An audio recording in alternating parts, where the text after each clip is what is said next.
his life was broken. He had lost his family, then his health, and then his ministry. When it seemed like the darkness was closing in on him and around him, Robert Craig found a way, a well of hope called Azusa Street. Desperate for hope, he gathered all his money, faith, courage together, and they went on a quest for healing and answers. The moment that he walked into those meetings in that Los Angeles area, he had found the answers that he was looking for. The fire of God was transforming hundreds of lives over and over, and within a short time setting his own heart ablaze. As Brother Craig would later on to say, that the fire of God would touch him, and it would leave him unable to do anything for the next 6 days. What happened during those 6 days? He was baptized in the fire of God. He rediscovered hope. He was healed of tuberculosis, and his faith was restored. And the component that continues to impact lives even today is through the lives of those who attended GTBI and Bethany University. That God gave him a vision to reach 100,000 people for Christ. Within a short time, he met Mary, whose loss paralleled that of Craig, and they were married shortly afterward. Hope was rising, God was restoring, and the vision was becoming theirs together. They began to burn with a desire to reach broken lives all over this city, in this great city. They spoke of not being able to sleep at night because they were filled with so much passion to reach the poorest of the poor, to share the hope that they had found in God. Unlike so many others, the Craigs seemed fearless. They were willing to take creative steps, and they kept a constant forward momentum.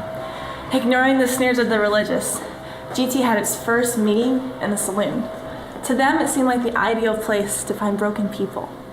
And after a short while, the fire that they had experienced began to stir in the lives of broken people in that saloon. This fire began to rally people, and GT began to grow rapidly. When Sister Craig realized that the newly transformed needed a new way of thinking in order to understand how to live a Christian life better, she began Glad Tidings Bible Institute in 1919 with 13 students. The legacy of hope was born to reach many more people than anyone would have thought possible. Hundreds and then thousands of people began finding hope in hopelessness, hope in the middle of the darkest areas of their lives. Hope that God could take their brokenness, light it on a fire, and bring purpose and life. This hope was birthed in fire, and what it brought was real, tangible change, authentic, lasting passion, healing of diseases, and genuine deliverance. These transformed, formerly broken people were made ambassadors of this message of God's power. In the 90-year history of GTBI at Bethany, just like in the book of Acts, we see God repeatedly using simple, stumbling, unspectacular people and setting them on fire. That experience with God's fire was soul-changing and made hundreds of world changers.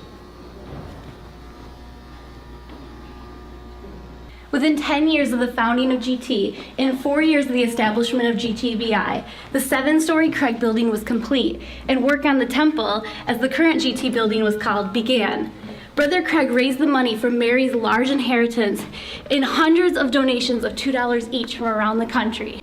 Mega churches were unheard of in the 1920s, yet thousands packed this same building weekly to hear speakers like Smith Wigglesworth, Amy Semple McPherson, Maria Woodworth Etter, and so many others.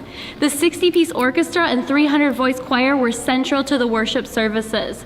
From their brokenness came a hope that transformed lives for 90 years.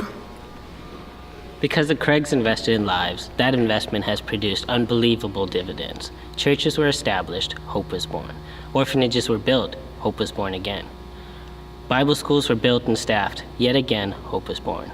Mothers were trained to raise world changers. Bible schools around the globe have trained world leaders. Some say because of the school's closure that this hope has gone out.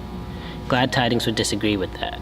We are convinced that out of the ashes of Bethany's closure, there continues a flame, and therein lies a new vision for broken people to find hope.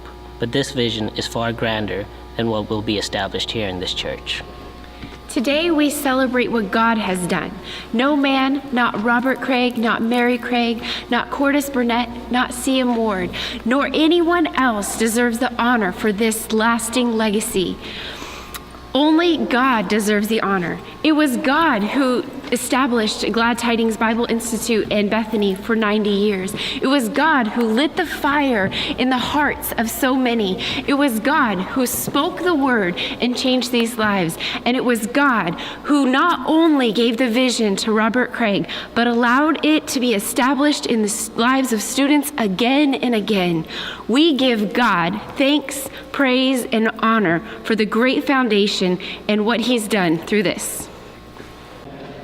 We close with the thought of this same fire that brought healing to Robert Craig's life. It is still burning today. It is a huge vision that is still at work. It will consume your hesitation. It is steering obedience to God today. This same fire that marked hearts in 1919 marks lives in 2013. This same fire that empowered a dying man and set him in a path to winning 100,000 lives empowers us today. This same fire that filled men, women, and children in San Francisco with hope and sent them out to tell others, fill us today. That same fiery hope that ignited lives over the past 100 years is still burning today. That same fiery hope has left a legacy that demands we fan into flame the gift of God within us. That same fiery hope requires that we be carriers of a flame that cannot and will not be extinguished until all the world is reached and our soon coming King returns.